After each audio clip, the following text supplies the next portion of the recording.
60 रुपियाँको लटरीको टिकटले एक चालकलाई करोडपति बनाएको छ। धेरै मानिसहरू लटरीको टिकट किनेर बर्बाद भइरहेका छन्। गरिब तथा तल्लो वर्गका परिवारदेखि मजदुर र किसानसम्म सबैले करोडपति बन्ने सपना देख्छन्। यही कारणले गर्दा चिया पसलसहित बजारमा जताततै टेबलहरूमा लटरीको टिकट बेचिरहेको देख्न पाइन्छ। धेरैजसो मानिसहरू लटरी काटेर बर्बाद भएका छन् भने केही मानिसहरूको भाग्य पनि चम्किरहेको छ। यस्तै एक मारुति चालकले कहिलेकाहीँ लटरी टिकट किन्ने गर्थे र हिजो पनि उनले 60 रुपियाँको लटरीको टिकट किनेका थिए। नतिजा आउँदा उनलाई थाहा भयो कि उनी करोडपति भएका छन्। यो खबर फैलिने बित्तिकै परिवारका सदस्यदेखि साथीभाइसम्म सबैमा खुसीको लहर फैलिएको थियो। सिलगढी महकुमा परिषदको जलास निजामतारा क्षेत्रको किनाजोत गाउँका निवासी मोहम्मद अनवरले मात्र 60 रुपियाँको टिकट किनेर करोडपति बनेका छन्। उनले दिएको जानकारीका अनुसार उनी मारुति चलाउँछन् र त्यो नै उनको जीविकोपार्जनको साधन पनि हो। तर कहिलेकाहीँ उनले लटरीको टिकट किन्ने गर्थे। तर मलाई 1 करोड रुपियाँ पाउँछु भन्ने लागेको थिएन। म यो पैसालाई सही तरिकाले प्रयोग गर्नेछु अनि मेरो जीवन सुधार्ने प्रयास गर्नेछु, उनले छोटो प्रतिक्रिया दिएका छन्।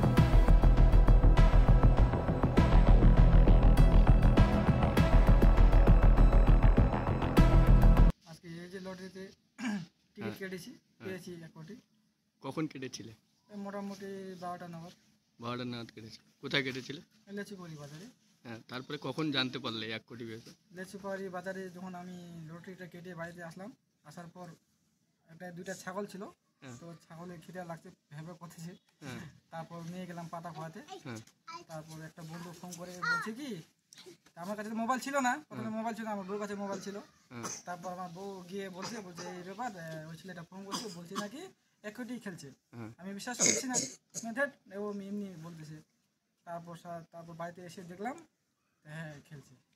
ডেলি কাটো লটারি? না না, ডেলি আমি কাটি না, মানে আজকে একটু ইয়া ছিল, মনটা খেললাম। পেয়েছো? পেয়েছি। কতটা খুশি ফ্যামিলির লোকজন? খুশি তো। কি করা হবে ভবিষ্যতে দেখি কি করবো।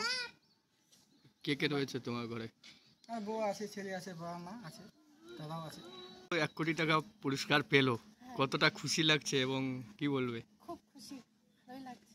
হ্যাঁ, তারপরে কখন জানতে পারলে তুমি? আজকে 2টার দিকে। হ্যাঁ, তারপরে কি করা হবে? এখন দেখবো, চিন্তা করে কি করব। আজকে তো পেলাম হঠাৎ করে, তো এখন চিন্তা করে দেখতে হবে। ভবিষ্যতের জন্য রাখা এবং ঘর বাড়ি বানানো হবে। হ্যাঁ। তোমার নাম?